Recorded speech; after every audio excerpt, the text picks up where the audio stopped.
Hola, buenos días. Mi nombre es Laureano Rastelli. Yo soy médico gastroenterólogo y endoscopista de la Clínica Pueyrredón, del Hospital Privado de Comunidad y médico endoscopista de la Guardia del Hospital Internacional de Mar del Plata. La clase que vamos a dar hoy es sobre hemorragia digestiva alta no varicial, conceptos y conductas. El contenido de esta charla fue sacado de la Guía Europea de Hemorragia Digestiva Alta No Varicial y de la Guía de la Asociación Americana de Gastroenterología. La hemorragia digestiva alta no varicial es aquel sangrado que se produce por encima del ángulo de Treitz y es más frecuente que la de origen varicial, representando entre el 80 y el 90% de los casos. Los antiinflamatorios no esteroideos y la infección por Helicobacter pylori son los factores de riesgo más importantes para el desarrollo de la misma. La incidencia en Estados Unidos es entre 60 y 80 casos cada 100.000 habitantes y presenta una mortalidad entre el 2 al 10%. El 70% de las mismas ceden espontáneamente y no presentan recurrencia, el 10% persisten con sangrado y el 20% experimentan sangrado continuo o recurrente en las primeras 24 a 48 horas. Dentro de las causas de la misma, la más frecuente es la úlcera péptica, representando entre el 20 y el 50% de las mismas, siendo más frecuente la duodenal que la gástrica, la gastroduodenopatía erosiva, el síndrome de Mallory-Weiss o desgarro esofágico, la esofagitis erosiva y las ectasias vasculares y el GAIT. Y dentro de las menos frecuentes se encuentran la lesión de Delafá, la enfermedad maligna, la gastropatía portal hipertensiva y la fístula aortomesentérica. En un porcentaje menor, la causa no es identificada y en otros casos puede hallarse más de una causa. La enfermedad se manifiesta con hematemesis, melena, hematoquesia en aquellas hemorragias de gran volumen y tránsito acelerado, descompensación hemodinámica y síncope.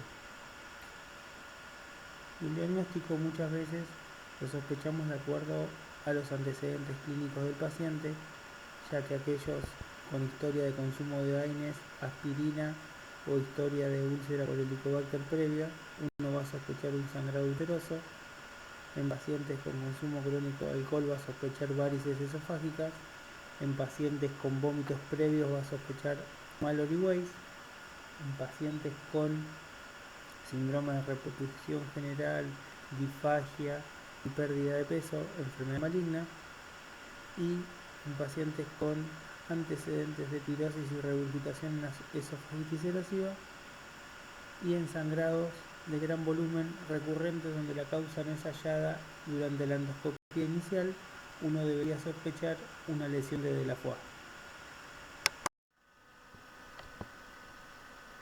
Dentro del manejo preendoscópico inicial debemos evaluar el estado hemodinámico del paciente mediante la toma de signos vitales y la evaluación de signos de hipoperfusión como livideces y alteraciones del sensorio. Debemos solicitar un laboratorio completo con grupo y factor, hemograma, función renal y pruebas de coagulación, y debemos evaluar la severidad del paciente a través del score preendoscópico de Glasgow-Blatchford, que a continuación vamos a evaluar cuáles son las variables.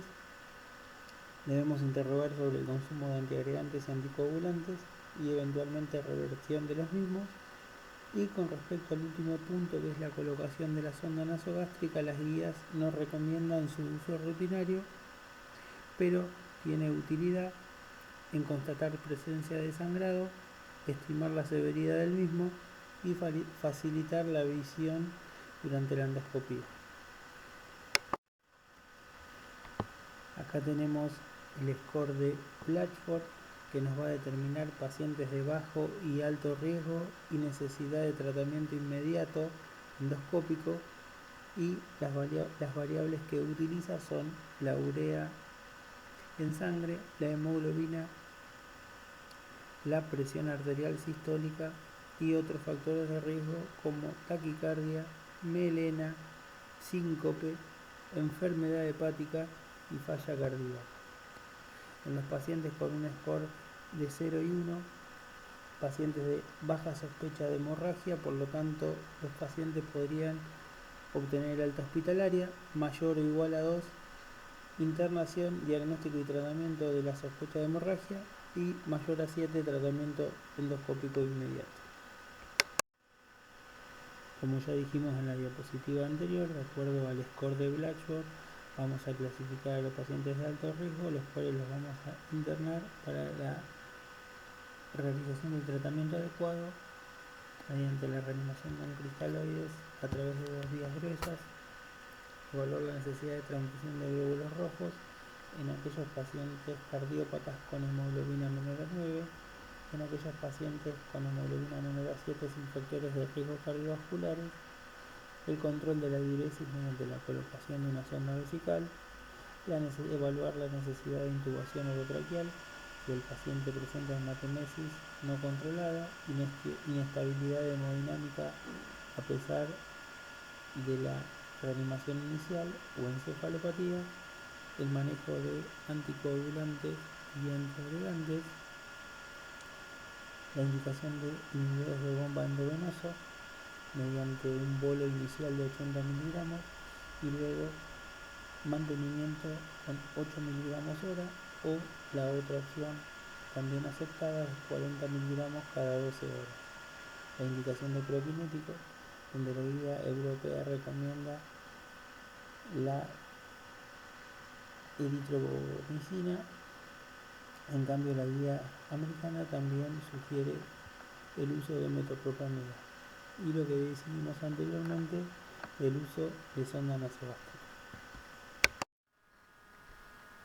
Dentro de los métodos endoscópicos con los cuales contamos para la correcta hemostasia, tenemos los métodos de inyección, donde contamos con la adrenalina y el AET o polidocanol. La adrenalina genera hemostasia por compresión de volumen y secundariamente vasoconstricción local y agregación plaquetaria. Y generalmente se utiliza diluida 1 en 10 o 1 en 10.000 o 1 en 20.000 con solución fisiológica. Y se inyecta en los 4 cuadrantes en alícuotas de 0,5 a 2 mililitros.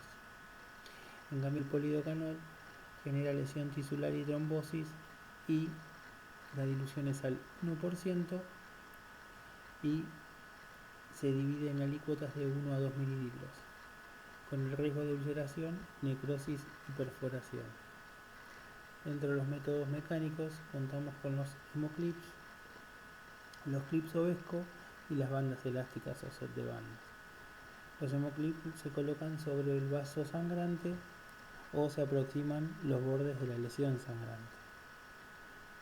Generalmente son más dificultosa su colocación en superficies con fibrosis o anatómicamente difíciles como la curvatura menor, la pared posterior del bulbo o el cardias, o lesiones de disposición tangencial.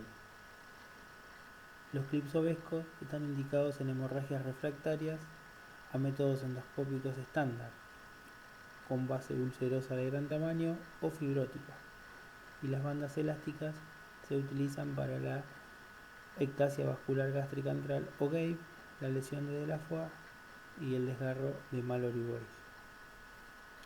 Con respecto a los métodos térmicos, tenemos los de contacto, en los cuales tenemos la sonda bipolar o monopolar, el header plug y la pinza caliente, que actúan por compresión local y coagulación y presentan lo que llamamos la coagulación coactiva. En cambio los de no contacto, donde tenemos el algodón plasma básicamente, se indican en lesiones vasculares superficiales, como las ectasias vasculares y la angiodisplasia. Y por último tenemos los tópicos, donde tenemos el hemospray, cuyo mecanismo de acción es un polvo inorgánico que se pone en contacto con la humedad, se vuelve coherente y sirve de barrera mecánica para la hemostasia, y de superficie que potencia la agregación plaquetaria y activación de factores de coagulación. y pierde su efecto en 72 horas.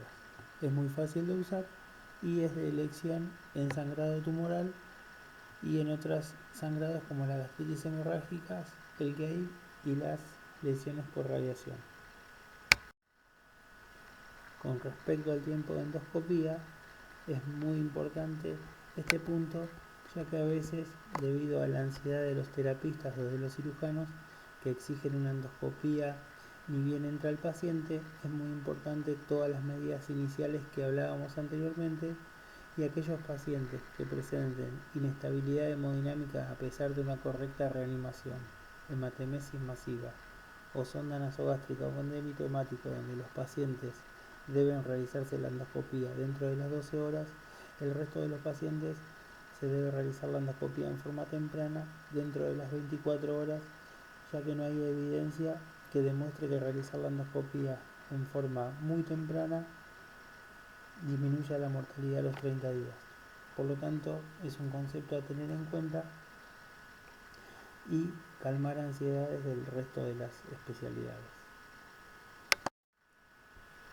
En esta charla vamos a hacer hincapié en el tratamiento de la úlcera gastroduodenal a través de la clasificación de Forest, que nos va a dividir en lesiones de alto riesgo, siendo las mismas las Forest 1A o sangrado en Jet, la Forest 1B o sangrado en Napa y la Forest 2A donde se observa el vaso visible, y las de menor riesgo de resangrado, siendo la Forest 2B donde se encuentra el coágulo adherido, la Forest 2C con un fondo sucio y la Forest 3 una úlcera cubierta de fibrina.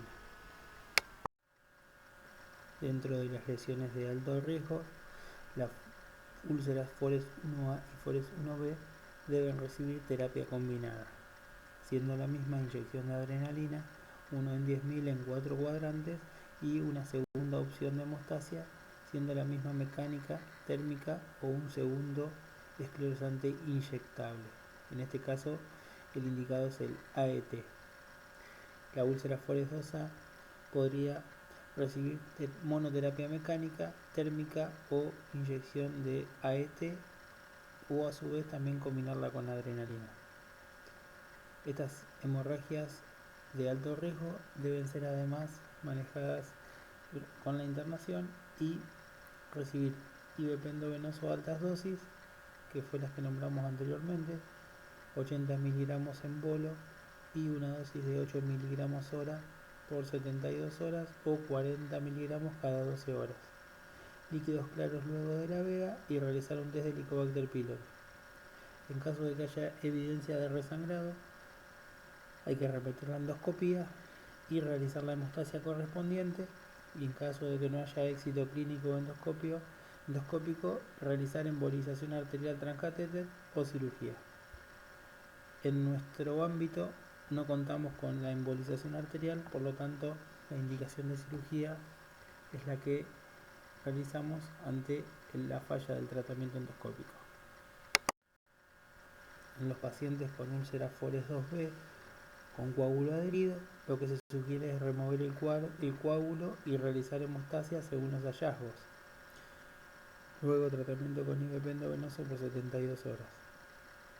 Antes de remover el coágulo, lo que se sugiere es inyectar la adrenalina en los 4 cuadrantes del coágulo y luego sacar el mismo a través de la técnica de la guillotina con ansa fría. Líquidos claros luego de la veda y el test para el Helicobacter.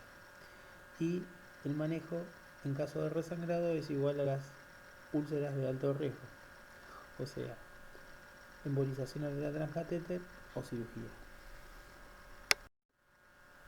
Y las úlceras de bajo riesgo, las Forest 12 y las Forest 3, no requieren terapia endoscópica, el IVP se rota vía oral, dieta general y test de Helicobacter pylori.